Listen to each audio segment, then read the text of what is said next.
এই দেহের ভিতরে একটা হৃৎপিণ্ড আছে। এই হৃৎপিণ্ড বাতাসের মতো এরকমের বুঝে আবার মেলে, বুঝে আবার মেলে। আমাদের শ্বাস নেয় আবার ছাড়ে, শ্বাস নেয় আবার ছাড়ে। এই বাতাসটা যদি আমাদের বন্ধ হয়ে যায় তাহলে আমাদের মৃত্যু অনিবার্য।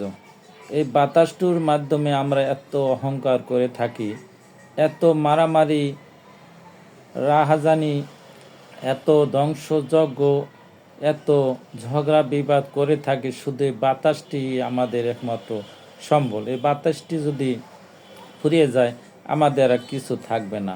তাহলে আমরা কেন এই পৃথিবীতে বসে ঝগড়া বিবাদ, মারামারি, কাটাকাটি, হানাহানি করব?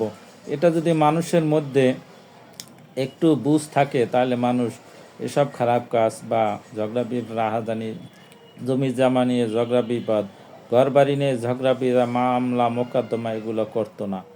আসলে মানুষ বুঝে না, মানুষের মৃত্যু অনিবার্য, একদিন হবে না হবে। এই বাতাসটি যখন বাইর হয়ে যাইবে, হৃৎপিণ্ডের মধ্যে বাতাসটি যখন বার হয়ে যাইবে, তখন মানুষ নিশ্চিত মৃত্যু হবে।